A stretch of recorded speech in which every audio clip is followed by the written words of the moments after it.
Midterm elections are often trouble for the party in power, even more so when the party in power keeps stepping on a rake. President Trump's war against Iran has significantly depleted U.S. munitions, and his threats to hunt down leakers of this bad news don't do anything to help the war's cause. Trump's pick for Attorney General has struggled to convince the Senate that he will be at all independent of the White House, and ethics issues in the Republican caucus only underscore the idea that Washington is a dysfunctional circus. Tonight, can Republicans get their house in order before the setbacks really pile up? Next. This is Washington Week with The Atlantic. Corporate funding provided by Consumer Cellular.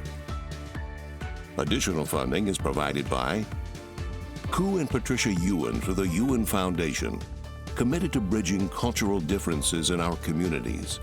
Sandra and Karl DeLay Magnuson, Rose Herschel and Andy Shreves, Robert and Susan Rosenbaum, Jay and Sharon Rockefeller, Charles Hamaoui through the Charles Hamaoui Fund, Steve and Marilyn Kerman, Leonard and Norma Chlorfine, and by contributions to your PBS station from viewers like you.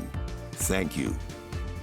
Once again, from the David M. Rubenstein studio at WETA in Washington, Editor-in-Chief of The Atlantic and moderator, Jeffrey Goldberg.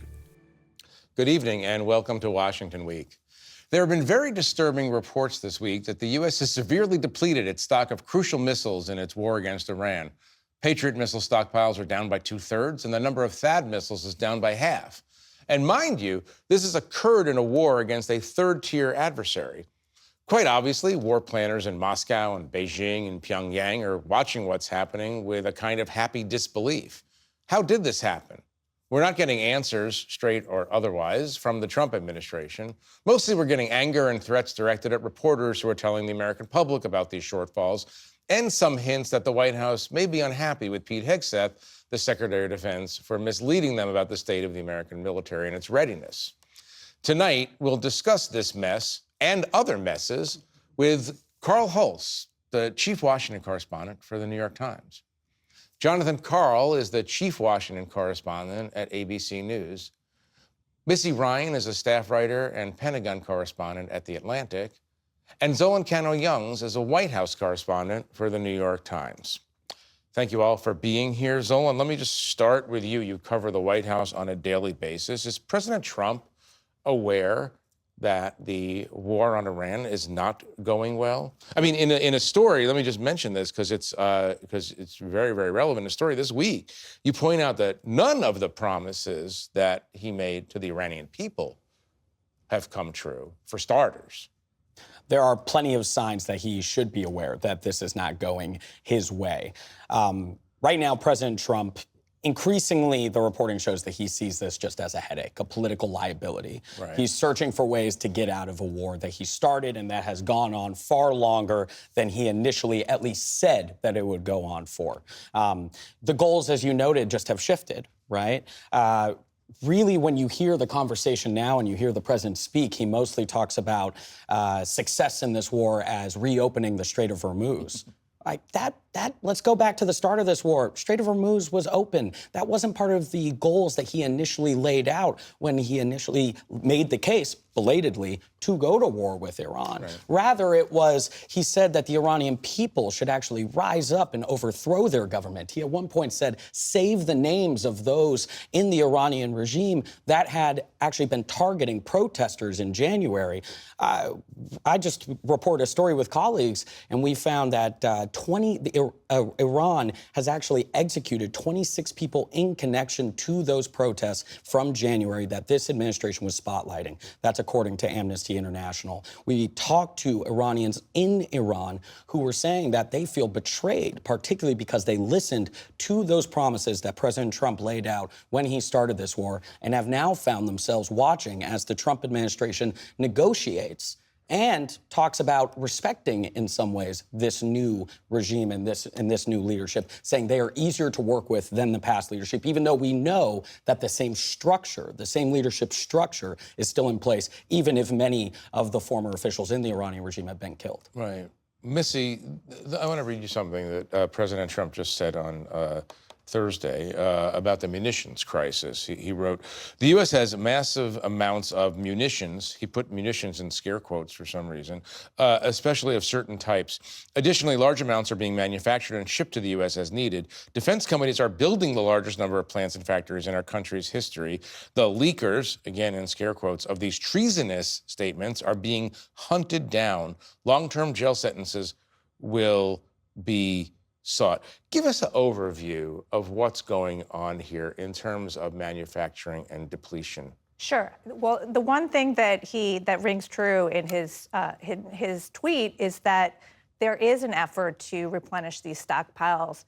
But what I'd like to talk about a little bit is the fact that this is a problem actually decades in the making, and it's going to take years to solve it. These munitions just were not a priority in the post-Cold War era. We were fighting counterinsurgent wars that had different requirements. The munitions were known as a bill payer for the military, so that was if there was a shortage in another area, they would reduce the number of munitions that they were going to be buying. The defense industry also went through big consolidation starting in the 1990s, and that really led to an inability to produce anything quickly in our defense industry, not just munitions, but that's important here now. And by the time we got to Ukraine, there were already significant shortages, that so much so that the Army, for example, warned the Biden administration that it shouldn't provide some of these more exquisite munitions that it provided to Ukraine, warning that it was going to endanger their ability to conduct the O plans, these operational plans that they thought that they wanted to be able to do in the case of an emergency. The United States also expended a lot of munitions against the Houthis, some in Nigeria and Venezuela. And by the time we get to the Iran war, I think it really goes back to the rashness of the planning here and the fact that the Trump administration was not planning a 5-month war, now going into it 6 months. It was supposed to be weeks, and I think it goes to the flawed assumptions that it had about the pain threshold that Iran was willing to bear, overconfidence coming out of Venezuela and the strikes on Iran the previous year. And here we are. It's a serious problem. As you say, 1/3 or more expended in Patriots and THAADs, JASSMs, all of that. Right. John, to add on to this, one aspect of national defense credibility, obviously, is letting your enemies, adversaries, know that you are a potent military machine, right? But it seems like the president has squandered this deterrent capability, among other things, by constantly threatening Iran and then never following up. I mean, watch this with me just for a second. This is what he said on Wednesday. We've hit them very hard for the last few months, but we were all set for the biggest attack since World War II. And they called me and they said, please don't do it. Let's talk. I mean, I've counted 7 times he's done this. 7 times since the start of the war where he has threatened to escalate majorly and then backed off, claiming progress on peace talks. Look, on the munitions question here, I can understand his being upset about leaks of classified information. This was hardly a classified information. CSIS did a comprehensive study on this earlier this year and found at that point, I believe the study came out in May, found out at that point that it would take 3 years to replenish the defensive missiles that were used in this war. So we're talking about Patriots and threats, defensive missiles. And these are missiles, a Patriot missile costs roughly $4 million and a long production cycle to create. And you fire not just one, you fire 2, sometimes more, against a single missile coming in. And we're at a very dangerously low level of Patriot missiles. Right. So talk about this deterrence problem and how it's being interpreted around the world. I mean, when you have the President of the United States repeatedly threaten and then back off, threaten and back off, not once, not twice, not 3 times, 7 times, he'll probably do it again, it creates an obvious credibility problem. You don't believe the threat than a U.S. president makes. Right. One of his predecessors famously said, "Great nations don't bluff." Yeah. And this has been a bluff game. Karl, what are people saying on the Hill about the state of the war? I mean, we talk about the Democrats, we talk about caught Republicans. Up in all the other messes that are going on the Hill. J.D. Vance came up to talk to Republicans this week, closed door, reassure them that the war is going great. Well, they don't really believe that, and it's particularly not going great for them. You mentioned political liability. They see this as a real liability going into November and, hitting with gas prices, that sort of thing. But it's also a budgetary issue. There's a real fight on Capitol Hill about how much to fund the war. Some of this among Republicans themselves, like how to fund it. Do you do it through this process that skirts the Democrats, or do you do it in the typical appropriations process? So even though it would take years and years to replenish these stocks, even getting the money to do it is proving to be very, very tricky. And as for Trump, wasn't the saying taco, right? That Yeah. Trump always But think chickens about out. this. I mean, we have this year $1 trillion defense budget. Which they want to make $1.5 trillion. And they want to go to $1.5 trillion. I mean, this is staggering. More than 13% of every dollar that the federal government spends going to defense. It's hard to say that we're not spending enough. Right, and it's also on these easy for the munitions. Democrats to say, listen, we've got a lot of problems in this country. People are paying a lot for their food, and you're going to spend this much on defense. It's an easy hit. There's also a concern about, among elected officials and national security experts, on military readiness when you talk about other conflicts in the world. Munitions are low here. How does that impact your readiness for China, It for affects Taiwan, even training South cycles. China Sea? Yeah, and much less what the Taiwanese are thinking, the South Koreans are thinking, the Lithuanians are thinking, so on. Go on. Missy. Going back to the money, I think this is why you're seeing such pushback even from some Republicans about it's not just the amount. There is support for increasing defense funding. I think there's a debate about how much it should be, but it's about the process. They've given very few details, even to the appropriators on the Republican side are mad about it. And it's basically Pete Hegseth saying, trust me. Yeah. Give me this unprecedented amount of money. And now this is coming home to roost as he went up on the Hill last week to have this closed-door session with Republican lawmakers to say, we need to do this now. Speaking of Pete Hegseth, how is his reputation holding up on the Hill among Republicans? I think they're biting with it. They're okay. I think they see him as, the person who's in charge right now. Also kind of a scapegoat for things that go bad. They don't have to blame Trump directly. That hearing that he had, the public hearing, it seemed like he had been told, don't get in too big of a fight with these folks. But by the end, he was really fighting with them. He has a hot temper. In Yeah, those and situations. he controlled it for a while, but it did go off. Congress also hasn't exactly established a trend of pushing back on some of Trump's picks for these past nearly 2 years in office. I simply just don't understand. It's just like that old joke about you had one job. And this is a situation where the U.S., as the dominant military power in the world, cannot afford to ever be known as a place that runs out of ammunition. Yeah. It's sort of like if you ran a McDonald's and you ran out of McNuggets, the corporate headquarters would be like, you're not doing a good job of running your McDonald's. I mean, this is the very serious version of that. I just don't understand why there's no accountability. The Pentagon, it turns out, is a very serious big business, and that you need to have some experience to be running it. And some of these guys. And that's what even the Republicans who do support Hegseth overall will complain about is his management skills and his lack of management experience. Steve Feinberg is the Deputy Secretary of Defense. I think there's a lot of support for him and more trust in him. But at the end of the day, Pete Hegseth is the guy at the rudder. Right. Let me move to another mess, this Max Miller mess. Congressman, everybody's familiar with this sad drama that's going on. Very sad for an ex-wife, very sad for a child, obviously. The story won't go away, Karl, in part because he won't go away. And what I'm trying to understand is, when does the Speaker of the House say, you know what, this is not, we're in enough trouble already leading up to the midterms. We don't need this kind of drama. It doesn't seem like Speaker Johnson is going to do that. He has a very, very small majority and doesn't want to give away any seats.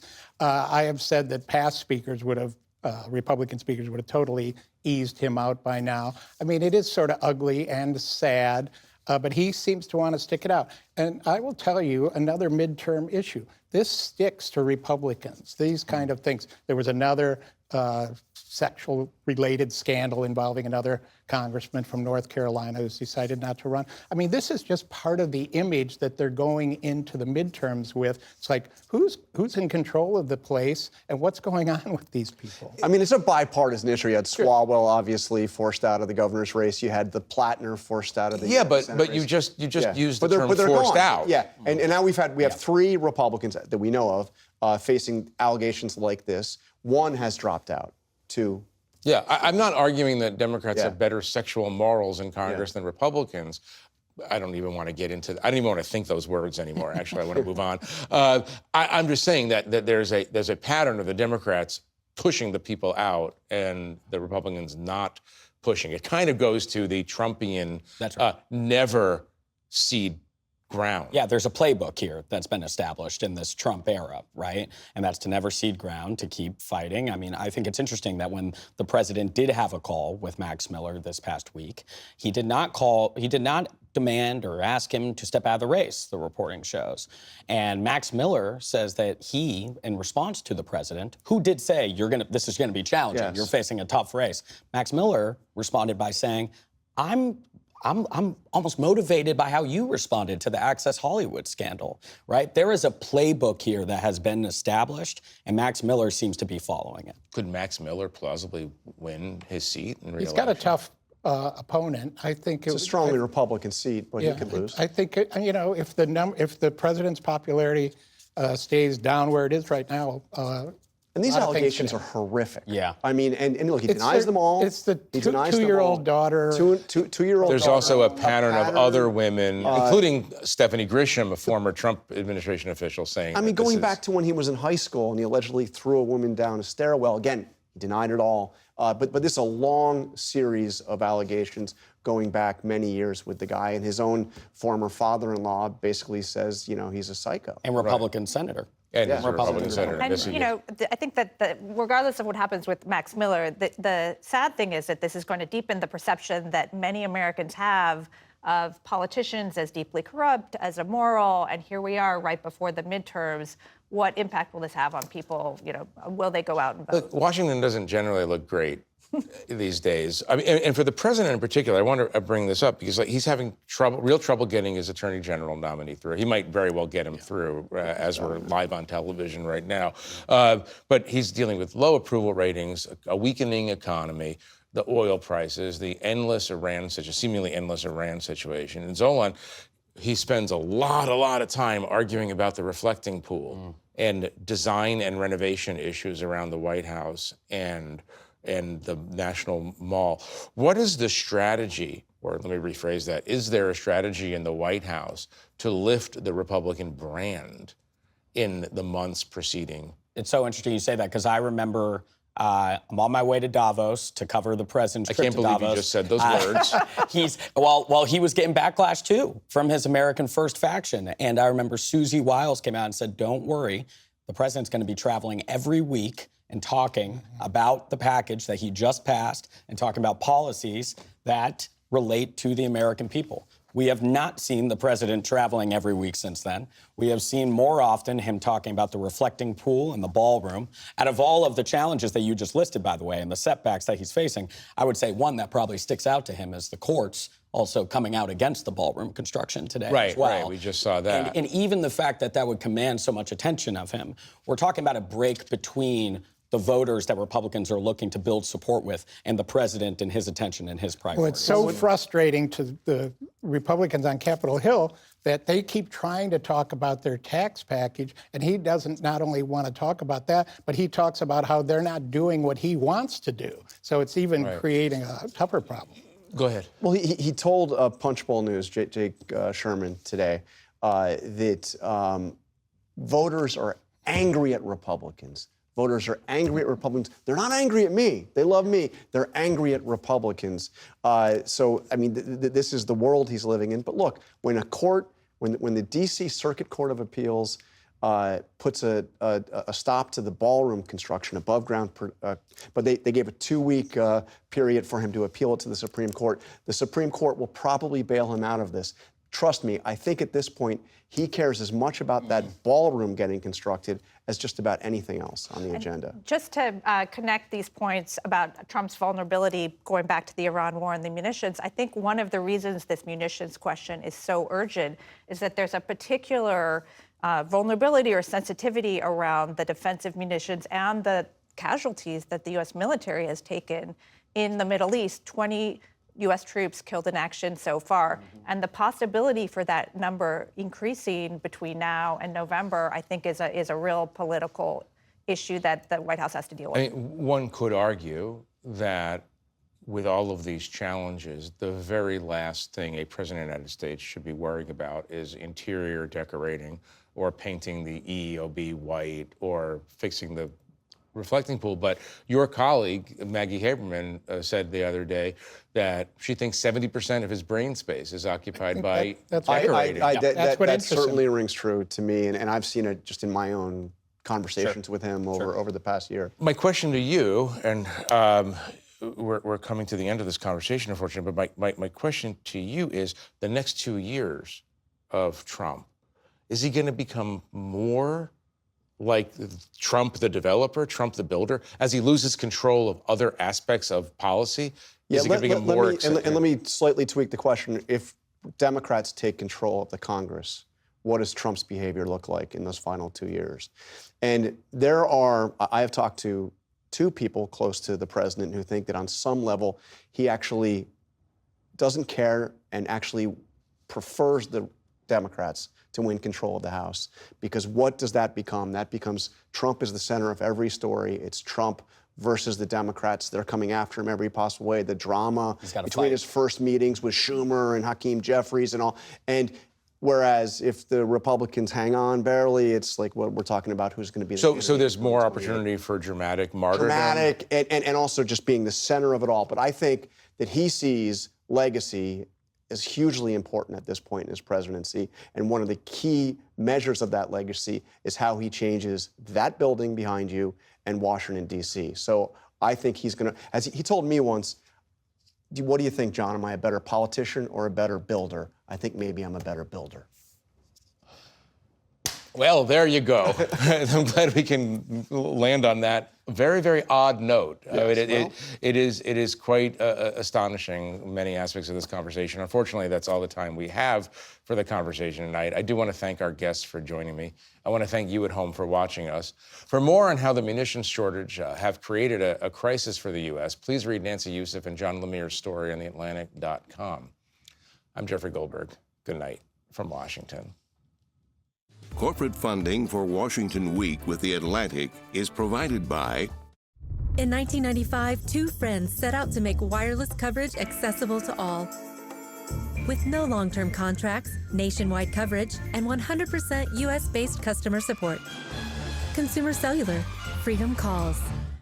Additional funding is provided by Koo and Patricia Ewan for the Ewan Foundation, committed to bridging cultural differences in our communities. Sandra and Karl DeLay Magnuson, Rose Herschel and Andy Shreves, Robert and Susan Rosenbaum, Jay and Sharon Rockefeller, Charles Hamowy through the Charles Hamowy Fund, Steve and Marilyn Kerman, Leonard and Norma Chlorfine, and by contributions to your PBS station from viewers like you.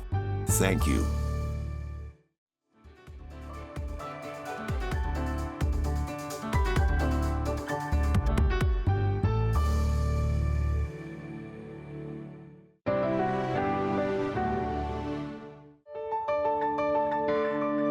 You're watching PBS.